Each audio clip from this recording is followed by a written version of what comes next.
So hello everyone, I hope कि आप लोग बहुत बढ़िया होंगे और अपनी पढ़ाई बहुत अच्छे से कर रहे होंगे।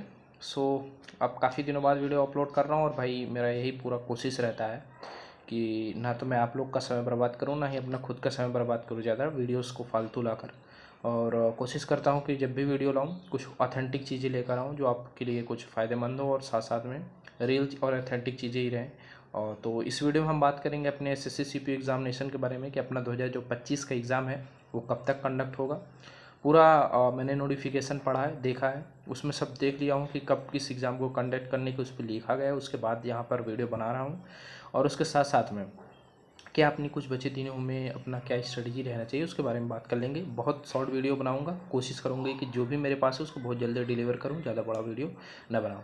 चलिए अपने वीडियो को भी सीधे स्टार्ट करते हैं। देखिए सबसे पहले बात कर लेते हैं कि एग्ज़ाम कब तक होगा। आप पहली बात तो मैं ये कहूँगा कि आप इस तरह की वीडियोज़ देखना छोड़ दीजिए।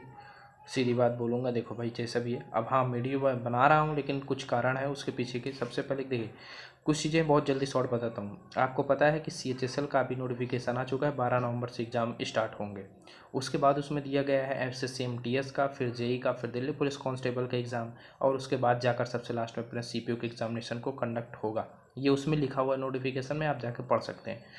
तो अब मान के चलिए कि आपका CHSL में करीबन करीबन 10-15 दिन तो आराम से लग जाएंगे। फॉर्म फिलिंग काफ़ी ज़्यादा है तो नवंबर तक तो आपका खिंच जाएगा पूरा ये पूरा CHSL का। फिर MTS का होगा और फिर दिल्ली पुलिस का एग्ज़ाम होगा और उसके बाद CPU का होगा।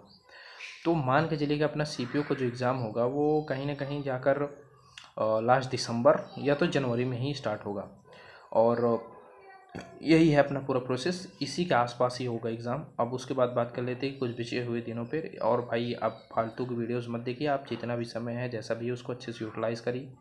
और कुछ चीज़ें इधर उधर की जो अभी आप देख रहे होंगे कि यहाँ से क्वेश्चन वहाँ से क्वेश्चन आ रहे हैं, ऐसा कुछ नहीं है। मोस्टली 70% तक चीज़ें सेमी TCS पैटर्न में है। कुछ चीज़ें जैसे GS में थोड़ा सा दिक्कत हो रही है, बाकी मैथ हो इंग्लिश में भी थोड़ा सा दिक्कत हो रही है, उसका भी लेवल ठीक ठाक है। आप वो अपना CGL का देख लीजिए भाई, उसी हिसाब से तैयारी करिए अच्छे तरीके से, क्योंकि CPO में भी इंग्लिश का लेवल ठीक ठाक आएगा। और पहले मैं ये बता दूं यार, ये जो पूरे यूट्यूब में चल रहा है ना, एक CPO में सेक्शनल टाइमिंग आ गई है, अब किसी का मैथ हो ही नहीं पाएगा। ये मैं पहले बता दूं कि जहाँ पर 50 क्वेश्चन में 30 मिनट दिए गए हैं तो जो एग्जामिनेशन है उसको भी पता है कि क्वेश्चन पेपर ऐसा सेट करना है कि जो अच्छे लड़के हैं जिनकी स्पीड है, काफ़ी अच्छा प्रैक्टिस किए हैं, कुछ अच्छा क्वेश्चन कर पाए। ऐसा थोड़ी ना है कि इतना हार्ड पेपर बना देंगे कि किसी का हो ही ना, ऐसा नहीं है। वहाँ पर वो उसी लेवल का सेट करेंगे कि इतना एवरेज कर लेगा, इतना टॉपर कर लेगा और इतना मीडियम जो भी कर लेगा।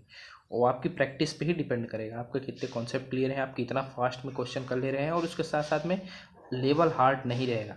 लेवल में पहले बता दूं, मैथ्स का लेवल हार्ड नहीं रहेगा। आप ये बिल्कुल मत सोचिए कि मैथ में कम, बिल्कुल नहीं। आप अपना पूरा बढ़िया तरीके से प्रैक्टिस करें, लेवल मीडियम ही रहेगा और लो ही जाएगा। क्योंकि आप क्वेश्चन को ग्रोथ हो ही करने में इतना समय लग जाएगा, तो जिसके कॉन्सेप्ट क्लियर हैं, जिसकी प्रैक्टिस है वही जाएगा। तो आप खूब अच्छे से प्रैक्टिस करिए, अपने कॉन्सेप्ट को क्लियर रखिए और प्रीवियस ईयर क्वेश्चन को प्रैक्टिस करिए, क्योंकि कॉन्सेप्ट कुछ चेंज नहीं होंगे, इन्हीं में से उठ कर आएगा।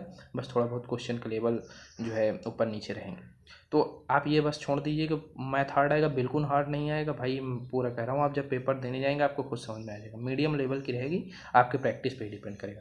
अब बात कर लेते हैं, देखिए अपने 7 से 8 दिन इस मंथ में बचे हैं, बाकी नवंबर और दिसंबर में लास्ट में ही अपना एग्ज़ाम होगा। तो मान के चलते हैं 40 से 45 दिन, 50 दिन के करीबन है, 45 से 50 दिन।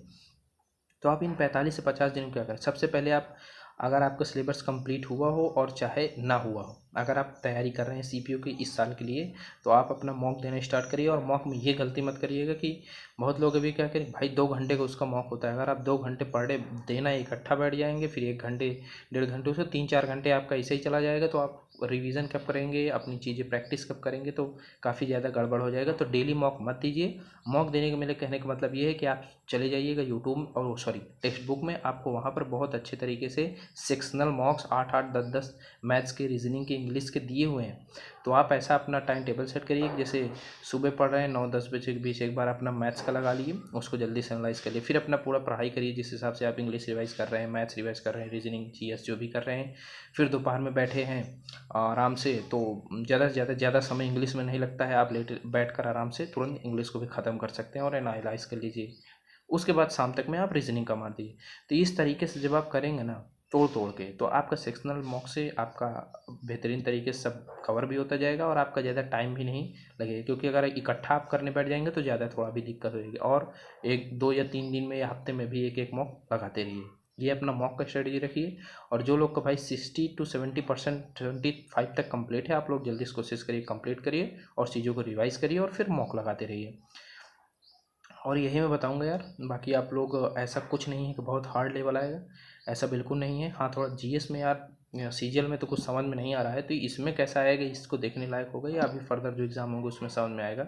क्योंकि सीजीएल में जो जीएस आई है उसका तो भाई कुछ समझ में नहीं आया, काफ़ी थोड़ा अप एबव लेवल थी। और सही बताऊँ रियली तो उसमें कुछ बहुत ज़्यादा, मतलब कि भाई इतनी चीज़ें हैं, इतना पढ़ा हूँ मैंने भी सीजीएल दिया है, बट मेरे तो समझ में नहीं आया कि जीएस पूछ कैसे रहा है, क्या पूछना चाह रहा है।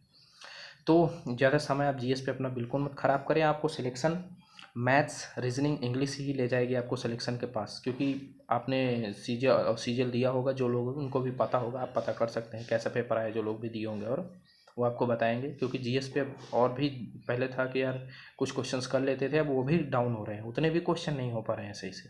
तो इसमें ज़्यादा समय मत ख़राब करिए। हाँ, अपना पढ़िए, सिलेबस कंप्लीट करिए, बट मोस्ट चीज़ें क्वेश्चन करिए कि जितना जितना आपका अटेम्प्ट और अच्छे तरीके से रीजनिंग, मैथ और इंग्लिश में रहेगा, आप सिलेक्शन के पास आराम से पहुंच जाएंगे। और बात रही यहाँ पर सीपीओ में, देखिएगा आप इस बार और कंपटीशन कम रहेगा और वैकेंसी अच्छी खासी है, ऐसे कुछ नहीं है कि बहुत कम वैकेंसीज हैं, बहुत बढ़िया हैं। और आपको पता होगा कि इस बार काफ़ी एग्ज़ाम बहुत साथ लग चुके हैं, इकट्ठा आए हैं, सीपीओ हो, दिल्ली पुलिस हो, इधर यूपी के एग्ज़ाम हो, यूपीएसआई है, यूपीपी की भी वैकेंसी आएगी।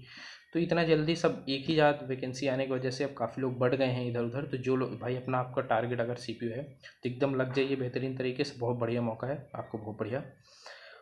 आप एक सीट ले जाएंगे आराम से, क्योंकि पहले में अब आप देख लीजिएगा, कट ऑफ जब आएगी आपको खुद ही पता चल जाएगा कैसा है। बाकी ज़्यादा नहीं बोलूँगा, आप अपनी पढ़ाई करिए अच्छे से, मॉक टेस्ट लगाइए, रिवाइज करिए, ज़्यादा चीज़ों पर इधर उधर ध्यान मत दीजिए। सब नॉर्मल ही पेपर आएगा और कुछ हार्ड नहीं आएगा, सब एवरेज चीज़ें रहेंगी। आपकी पढ़ाई पर ही डिपेंड करेगा कि आपका सिलेक्शन होगा कि नहीं होगा। और ये जो इधर उधर डेली सेक्शन आ गया, टाइमिंग आ गया, अब कोई 50 अटेम्प्ट नहीं कर पाएगा, भाई ऐसा कुछ नहीं है। अगर वहाँ एग्जामिनर देखा है कि अगर 30 मिनट 50 क्वेश्चन करने हैं, तो उस लेवल भी वैसा ही रहेगा कि अगर अच्छा लड़का है तो अच्छे से कर सकता है उसको। बाकी ज़्यादा नहीं कहूँगा यार, पढ़ाई करते रहिए अपनी। और अपना मान के चलिए कि लास्ट दिसंबर तक में तो एग्ज़ाम कंडक्ट ही होगा, नहीं जनवरी में तो कंडक्ट हो ही जाएगा, यही अपनी एग्ज़ाम डेट रहेगी।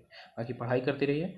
और अगर किसी प्रकार का आपको कोई भी दिक्कत हो या कुछ भी पूछना हो तो आप लोग कमेंट्स थ्रू पूछ सकते हैं। और मैं देखता रहता हूँ, बट मैं जर्नली वीडियोस अपलोड नहीं करता हूँ। मेरे यही कारण रहता है कि जो भी मैं चीज़ें अपलोड करूँ या जो भी मैं डिलीवर करूँ, ऑथेंटिक चीज़ें हों। और डेली डेली वीडियो अपलोड करने से उससे कोई मतलब नहीं है, ना आपका विश्वास रहेगा और ना मेरा फिर कोई वैल्यू रह जाएगा। इसलिए भाई मैं ज़्यादा वीडियोस अपलोड नहीं करता हूँ। जो भी करूँगा, जब भी करूँगा, सही चीज़ करूँगा। हाँ, और जो लोग भी हैं थोड़ा बहुत अपना फिजिकल पे आप ध्यान देते रहिएगा। हो सकता है कि फिर फिजिकल बहुत जल्दी कंडक्ट हो, ज़्यादा समय फिजिकल के लिए ना मिले। तो ये है कि आप ऐसा ना रहे कि एकदम बैठे ही रह जाएंगे, क्योंकि अगर इकट्ठा आप फिर कभी ग्राउंड पे जाएंगे, डेफिनेटली आपको बहुत ज़्यादा दिक्कत होगी। पैरों में पेन आएगा, सिन पेन, पैर पकड़ेगा, हाई जंप नहीं होगा, लॉन्ग जंप नहीं होगा। तो मैं ये नहीं कहता हाई जंप लॉन्ग जंप अभी स्टार्ट करिए, थोड़ा सा अपनी बॉडी को जो है 1 1.5 किलोमीटर, 2 किलोमीटर, 2.5 किलोमीटर आराम आराम आराम आराम, जिससे आपका स्टेमिना बना रहे, पैर वैर खुले रहें। इस कभी भी आप जब भी ग्राउंड जाएंगे तो आप मुश्किल से मुश्किल 1 महीने में आपका अच्छे से बन जाएगा, अगर अभी से आप अगर करते रहेंगे तब। अगर अभी कुछ नहीं करेंगे, इकट्ठा जाएंगे, तो भाई 1 महीने में आपका कुछ नहीं होने वाला। सीधे बता देता हूँ, बहुत प्रॉब्लम होगी फिजिकल में। तो इस चीज़ का भी ध्यान रखिए अगर आपका टारगेट सीपीयू है तो। फिर मिलते हैं फिर किसी नेक्स्ट वीडियो में नेक्स्ट टॉपिक के साथ। जय हिंद।